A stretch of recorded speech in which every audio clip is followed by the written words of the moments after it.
Hello, everyone, and welcome. We are so excited to have you joining us today for this inaugural Total Weeds Award. You are in for a huge treat. We have some incredible companies that we are going to get to talk about today and how they won this amazing award. But before we go there, please give me a very warm welcome in joining to our stage today, my dear friend, learner, champion of all weed entrepreneurs out there, Stu Heinecke. Stu, welcome. It's great to have you. Oh my gosh, thank you so much for having me. I can't believe we're doing this because it's been a long road. We talked about setting up this award a long time ago. It's been a long long road, and we're finally doing it. It's so incredible to see the total. We're about to call people total weeds, and they're going to love it. In the best of ways, in the most celebrated of ways.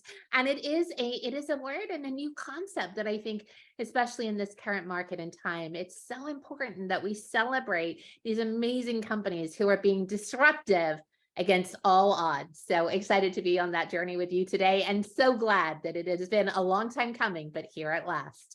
It is. It's here, and we all know what it means to grow like a weed. We're going to recognize that in companies, and particularly among entrepreneurs and startups. And that's just going to be an incredible, like I said, an incredible journey of discovery. Fantastic! I'm so thrilled to be doing this.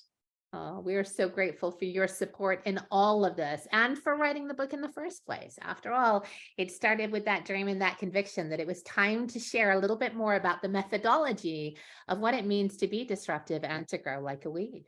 Yes. Yeah. Well, I happen to have been driving down the Santa Monica Freeway a long time ago, and I spotted this dandelion in the crack of the concrete in the median. And that's something we see all the time. But that particular time I was driving by and I just thought, wait a minute, look what that thing's doing. It's just no plant belongs in the middle of a freeway, there aren't many plants that can pull it off, but weeds do it. We see it all the time. We pass by that all the time. We don't even notice it. But that one time it got me wondering that's incredible. Look what it's doing. Look what it's pulling off. It's miraculous. Because let's say there aren't apple trees growing out of the cracks in the concrete or petunias. It's just a specific kind of very aggressive, very tenacious plant, which is already a great description of what entrepreneurs are. And you could wonder, where did it come from? How did it get there? And we know how it got there because dandelions have these seeds that fly around and they probe every possible opportunity to take root. Also, another great description of an entrepreneur. But they just pull off these things that other plants can't. And I wondered from that point, do weeds, what is it that makes weeds so special? Do they have a model that they all follow? And if they do, is it a model that we can use in our businesses? And it turns out they have a model, and I think it's the theory of everything about growing anything. So it's really amazing to be able to just bring that to the public. But also, I've got to say a big public thank you to you, because Nicola, you wrote the foreword to the book. You're too kind. It was such a treat when you reached out and you shared what it was that you were building. I was just like, of course. How is it possible that we haven't talked about this before? That there is this critical alignment between how weeds are both beautiful and perfectly invasive in the ways that we celebrate entrepreneurs. And I get to say that having been, the daughter of an entrepreneur and then doing my own entrepreneurial journey, and now being in this incredible position of seeing more than 75,000 entrepreneurs be disruptive all the time. But it is so hard, especially when you're an island of one, to know if you're doing the right things. And I think that's the beauty of what you've put here, Stu, is a formulaic and thoughtful approach to saying, for all the reasons that you're worried you're not on the right track, you are. And P.S., here's a methodology that you can use to follow and continue to use your incredible change agency as a startup for good, and to use it in your defense for all the opportunities that are to come. Absolutely. And if you think about the nature of weeds, they're really interesting. They just deal with what is. They don't have emotions. They don't let those get in the way. They just deal with what is. And they never do anything without an unfair advantage. They never do anything alone. They always do everything they do is at scale. They always focus on what makes them win. And finally, they thrive best in disrupted ground. So which makes them even more exciting to study and apply to entrepreneurship. So I think, well, why don't we do it? Let's jump in. Let's get to those first awards. I can't wait to present them.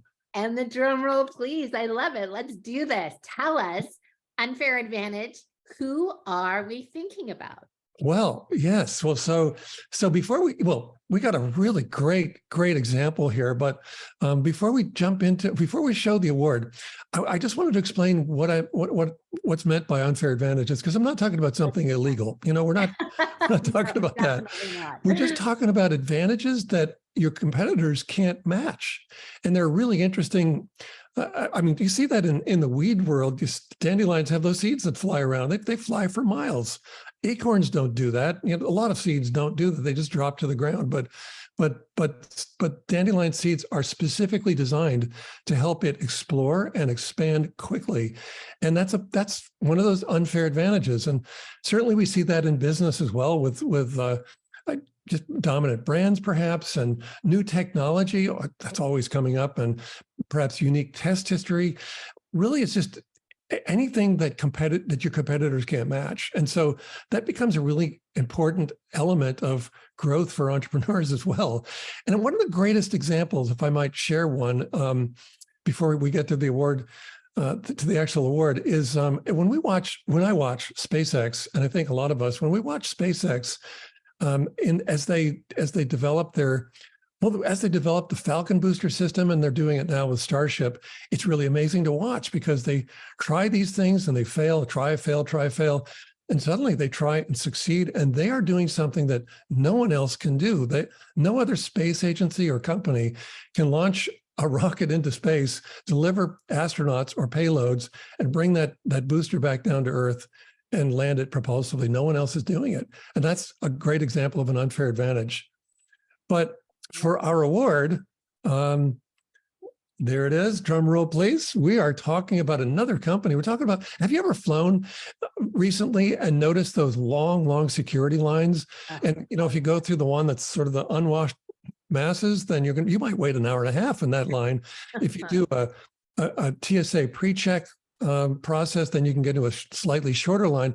But then there are these lines for for clear, and it's incredible. They're the winner, and you just see what they do. And you notice that, well, there's this at all the airports all over the country. There are these empty lines that you can use to go check. Well, you can go to check in if you're one of their members, but otherwise you can just step out of that long line and go there, and they'll take a couple of biometric images of you. They'll get your fingerprints and biometric image of your eye, and then they escort you to the front of the line. It's an amazing service. And who knew that you could even set up a line in TSA territory? I mean, it's so crowded there in all of that check-in area. Who knew that you could even pull that off, right? Isn't that amazing?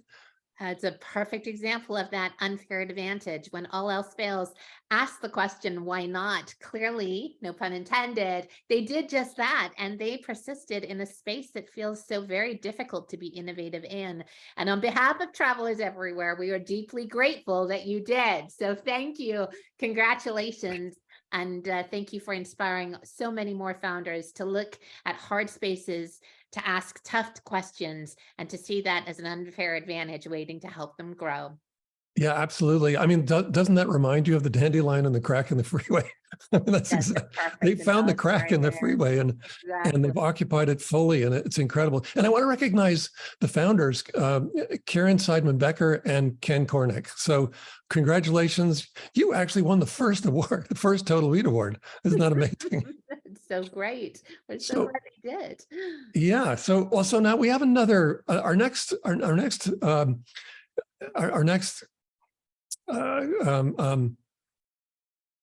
category is most radical collaboration, and that's an interesting one, because again, weeds don't do anything alone.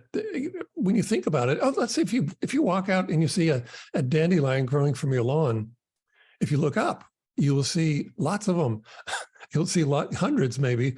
And when you see that, you'll realize you're never getting rid of them. Right. You know, Oh, it's funny, Nicola, is that in your foreword, you talked about your, I think it was your son who loves yes, my son, my oldest, he lovingly standing out in the middle of the lawn with his perfect smile, just blowing furiously on those dandelions, and realizing they were not alone, and they were about to spread like wildfire in the best of ways. Yes, and in the forward, you apologize to your neighbors. I did. Yes, Like, oops, sorry. that was a moment. So sorry about that again. Thank you for understanding. But you know, we just know that by looking at how weeds operate, they don't operate alone. They operate in scale, and that's what we do too. I mean, well, we should be doing that. I think our natural tendency is to work at one-to-one leverage, which is, well, I'll just do it all myself. I'll do it out of my pocket, and that just is not a recipe for scaling anything. And you can see, if you need any inspiration, just watch what's going on in your lawn or all around you anywhere, because they're growing up. I mean, they're popping up everywhere. And so collaboration is, weeds are just natural collaborators, and collaboration is just one of those things that is just, I think it's a required, just a required element of scaling anything. If you don't collaborate, I mean, this is a collaboration between us. Yeah. Right now, all of these magical things that happen out there are collaborations between entrepreneurs and investors and strategic partnerships and so forth. And so collaboration is just a really important part of this, a really interesting part of it. I think when we get involved in radical collaboration, unbelievable things happen as a result. So, you know, I'm going to share one real quick example of that from the book. I wrote about Nimble, the CRM for social media, and they wanted to grow their platform quickly, and so it was unbelievable, really, that the founder went out and met with Google and Microsoft and got them to agree to place this free, well, it's a free trial offer for Nimble in Outlook and Google, or in Gmail, and both of those. That put that free trial offer in front of 2 billion users. That's an incredible, it's an incredible use of collaboration. But for our award, I've got someone else, and I have to say, these first awards, we're kicking off the awards, so we didn't have public voting and nominations. So as the author of the book of How to Grow Your Business Like a Weed, I'm in that position of choosing someone, and there's so many that we could choose. There's so many great examples of this, right? I mean, Nicola, I know you highlight a lot of these stories on your channel all the time. So really, any of them could have won these awards, and but this next one is for most radical collaboration, and this is a company that I think they did something really interesting, because they turned everybody that is either a user or was contacted by it's a calendar application. So everybody who's used the calendar and everybody who's contacted and received an invite for a meeting, all of those people become collaborators to Calendly. Isn't that amazing? Because Calendly grows their platform by asking everybody who uses it, everybody who comes in contact with it, to give it a try. And as a result, they've grown they've grown like a weed, actually. and in fact, they went from 4 to 10 million users from 2019 to 2022. I don't know what their actual numbers are now, but that's a huge growth. And that happened they didn't spend anything on advertising. They just had their users grow their network, or not their network, but their platform. Yeah, it's so inspiring to think of what's possible when you start looking differently at who's in your network and how you define. You know, we often spend a lot of time at the center thinking about the difference between like the scarcity and the abundance mindset, what shifts when you have that differential. And in all of these cases and the examples that you've given so far, definitely want to lean in to celebrate and appreciate how many of these individuals didn't look at competition as a place to worry about, well, what if these two companies companies don't want to play nicely together in this sandbox. They rose above that noise and said, within our product landscape, we believe in the importance of this product permeating as many different places and spaces as possible. And we're going to hyper focus in on that abundance mindset and make radical collaboration a theory of difference for us that allows us to grow and scale, which is exactly what they did. I love that. I love that you pulled in abundance mindset, because that's exactly what it is. And since writing the book, I've been applying weed strategy to the book and to my business. And what that means mostly is creating all kinds of collaborations I never would have even considered before. And it's incredible, because for one of the classes of people that I'm collaborating with a lot are other authors. You would think, I don't know, you might think we're competitors, but we're not at all. We're collaborators, and by working together, we create combinations that didn't exist before, and offerings that didn't exist before, probably wouldn't ever have existed. And it just happens through that magic of collaboration. It is an incredible thing. Collaboration does create new unfair advantages in your career. I mean, I should say in your career, but also in your business. Yeah, absolutely. 1,000%. Every day we see that and we celebrate that at the center. And it's just amazing to celebrate and see that here today as well. Yeah, thank you. I mean, I love seeing this. And okay, well, so the next one, again, we all know what it means to grow like a weed, but what does it mean to launch like a weed?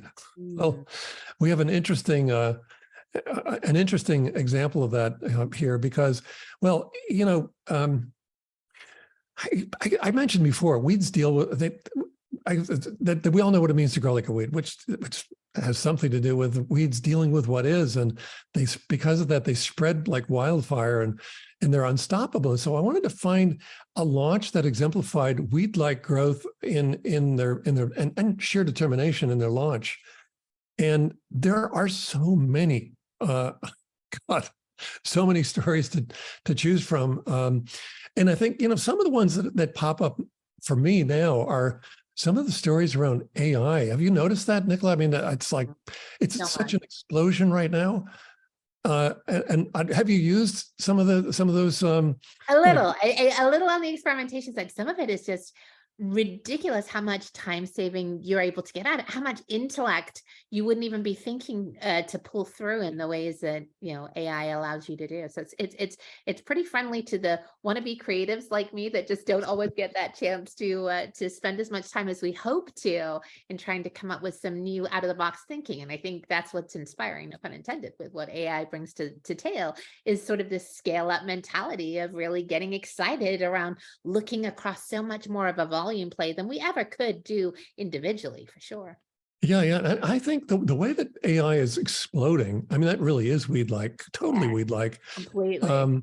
But I was thinking, when I was choosing an award for this category, I was considering ChatGPT and other platforms, but I think that is so dynamic, so disruptive and disrupted, that ChatGPT may not even be around by the time we have the next awards next year.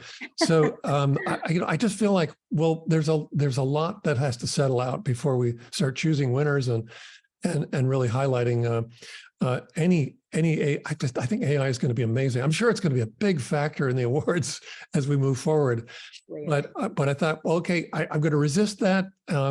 Just this one, just for the kickoff, because there was another company that I thought was really interesting for this award for most weed-like launch. And you know, and you're going to love the name of who won. Why don't we just reveal who won the award? Yeah, let's do it. It's called Dandelion. It's Dandelion Energy, and Dandelion Energy is a spinoff from I think it's called the Moonshot Factory from Google. And they were looking for ways to they wanted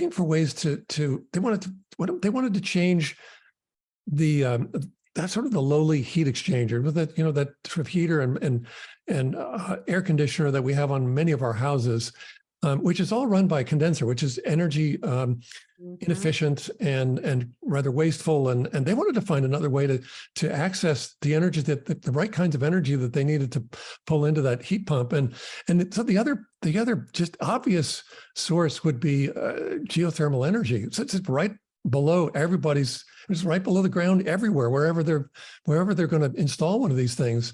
The problem was that when they were looking into the technology to install, you have to install tubing deep into the ground to do this, circulate water through it. But so the technology that existed was, I guess, rather industrial, heavy duty, and therefore very expensive. So to install a heat pump with that technology would have cost around $80,000. No one's going to do that.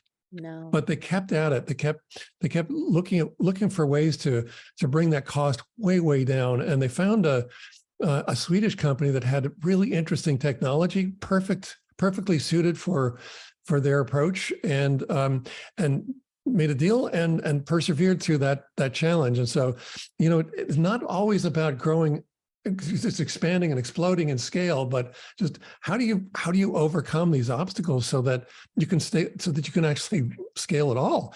And they did it. They overcame it, and now the starting cost is at $30,000. So I think that's just great technology, just great, just irrepressible spirit in saying, no, we're going to make this work. And they did make it work. And I just love the way they did it. Great. It's great. We used to say all the time in my old world that the most important thing to be prioritizing was thinking about the model that was most in support of your customer base, being able to scale up with you, not scale up in spite of you. And that's just such a great example where the thoughtfulness around the cost, the entry level, the criticality of the solution being in market allowed them to disrupt those business barriers. And honestly, I think we'd all agree that when you get great business barriers in place, those are going to stay the course and allow you to continue to be disruptive like a weed. So it's a wonderful example of that. Thanks, Stu. Yeah, Congratulations. thank you. I think they are too. And if you think about it also on a different level, they're a lot like SpaceX and the Falcon booster system.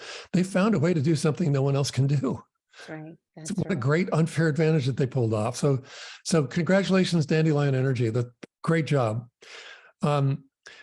So we have another category coming up, and this is the most irrepressible entrepreneur. And gosh, there are so many possible nominees for this, and awardees for this. And I just mentioned SpaceX and what they're doing, and I'm just transfixed by their development now of Starship. And we saw the last one go up and explode. A lot of people think, oh, what a terrible failure. No, that's just part of their weed-like process for growing another unbelievable unfair advantage. And soon we'll be using Starships. Maybe we'll be using to go from LA to London in 20 minutes or something, or to go to Mars and to go to the moon and all those things. So I think actually space entrepreneurship in general is just a very interesting, very rarefied space, but a very interesting space as well, because my gosh, before we know it, we'll be mining, well, maybe not that quickly, but we'll be mining asteroids, and we'll be doing all kinds of just amazing things. There are already amazing things happening, but we'll be doing much more amazing things in the future. And there's one entrepreneur I could have nominated Elon, but you probably know I'm trying not to be obvious about this. So there's one entrepreneur that I just love what he's doing, and love what he's been doing all along. He's the guy that we've watched as he attempts speed records for flying a balloon around the world, and then he also has these really inventive product launches. And so, of course, I'm talking about Richard Branson. And now Richard Branson might not be the most obvious. He's a pretty obvious choice, but maybe not the most obvious choice, because as a space entrepreneur, he just went through a big letdown in the crash, not the crash really, but the bankruptcy of Virgin Orbit. So in that case, that was the venture where they were slinging a rocket underneath the wing of a 747 and firing the rocket up from there, and it didn't go. Not everything goes. Not everything that entrepreneurs do works. I mean, we know that. I think it's 90% of startups are destined to fail. And although I may not have the right statistic, I'm going to defer to you, Nicola. But a lot of them do. It's so close. Yes. No, I agree. And I wanted to slow down and say, Stu, in all the opportunities, this one really jumped out to me as being so important because we celebrate sort of the sustainability of the founders every day at the center. That's what we believe in. It's not about this moment in time. It's about their ability to be innovators forevermore and hold up that vision of how they define success and why they're doing this in the first place. I mean, goodness knows, you and I both know there's 150 reasons not to pursue it, not to do it. And yet people like Sir Branson and people that we get to work with at the center day in and day out, they carved a way to say, yeah, I know all that, but because I believe so much in this, in the art of what's possible, because I know how much I want to see this in the world, I'm going to lean in and find a way to do it. And they aren't turned off by the failures. In fact, if anything, those drive them forward to really own a new definition and continue to fuel them each and every day. So I love this nomination. I love this category. It's so important for all entrepreneurs to find what's irrepressible about themselves and to celebrate that every moment of every day. There's a quote by Sir Winston Churchill: "If you're going through hell, keep going." and Exactly. It is kind of that mentality. Well, obviously, it's that mentality. These are the most irrepressible people on the earth, on the face of the earth, entrepreneurs, and so we salute all of you. But of course, wanted to bring attention to Richard on this first set of Total Weed Awards. Most irrepressible entrepreneur. Congratulations, Sir Richard. You deserve it, and great work. What a great source of inspiration you are to all of us, if you're watching. And so, so those are the first 4 Total Weed Awards, and look at those. Aren't those just beautiful? Oh, they're so good. And all the winners, congratulations. This is just amazing. Yes, it is. Congratulations to Clear and Calendly and Dandelion Energy and Richard Branson. And I can't wait to put these in their hands because these awards just turned out beautifully. They're just a stunning piece of art.